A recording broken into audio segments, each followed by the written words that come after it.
નમસ્કાર, India exact ન્યૂઝમાં આપનું સ્વાગત છે। ઉનાળુ વેકેશન પૂર્ણ થયા બાદ ગુરુવારથી રાજ્યની તમામ શાળાઓમાં શૈક્ષણિક કાર્ય રાબેતા મુજબ શરૂ થયું છે।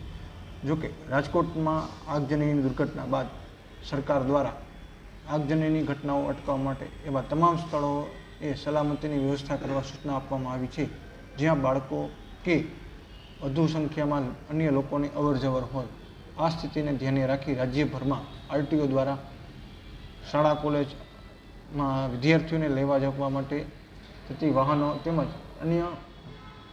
વાહન રિક્ષાઓ કે બસની નિયમોની ચકાસણી કરવા માટેના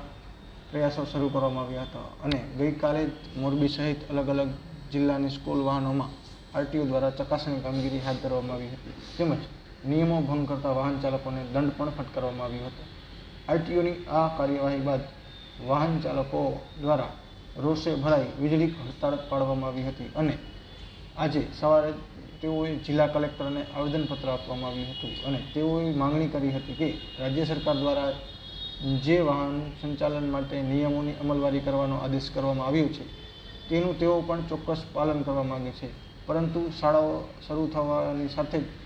જ જે આરટીઓ દ્વારા જે રીતે ચેકિંગ કરવામાં આવી રહ્યું છે તે જોતાં અને હાલ સમય જોઈએ છે, જેથી જિલ્લા કલેક્ટર દ્વારા થોડોક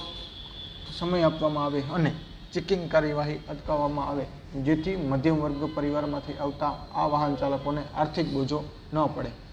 કલેક્ટર દ્વારા તેઓની રજૂઆતો સાંભળી યોગ્ય નિકાલ કરવાની પણ ખાતરી આપવામાં આવી હતી। મોરબી જિલ્લા સ્કૂલ વાહન એસોસિએશન વતી અમે બધા માનનીય કલેક્ટર સાહેબ, એસપી સાહેબ, ધારાસભ્ય શ્રી બધાને આવેદનપત્ર આપીએ છીએ। ખાસ કરીને આજ દિવસ સુધી સ્કૂલ વાહન ચાલકોએ વાલીઓ તરફી અને સ્કૂલ તરફી સહાનુભૂતિ દર્શાવી છે, નિયમને ફોલોઅપ કરીએ છીએ, પણ કોઈ કારણોસર સરકારે જે તાત્કાલિક સ્કૂલ પરમિટ પાસિંગ અને ટેક્સી પાસિંગ સાથેની જે વાત છે, જે વાહન ચાલકો આર્થિક રીતે પૂરા સદ્ધર ન હોય, એટલે વર્તમાન સમયમાં પરિસ્થિતિ એવી છે કે અમારી માગણી એ છે કે અમને સમય આપો। અમે સરકારશ્રીના દરેક નિયમને ફોલોઅપ કરવા માગીએ છીએ, પણ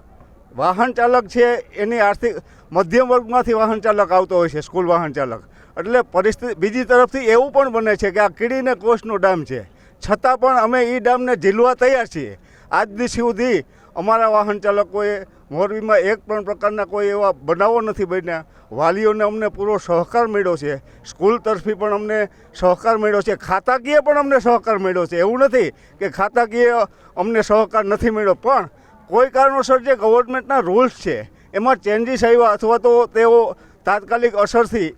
અમને માગે છે ટેક્સી પાસિંગ, તો માગણી અમારી માત્ર એટલી જ છે કે અમને સમય આપો, અમે સરકારના શ્રીના નિયમને ફોલોઅપ કરવા માટે તૈયાર છીએ।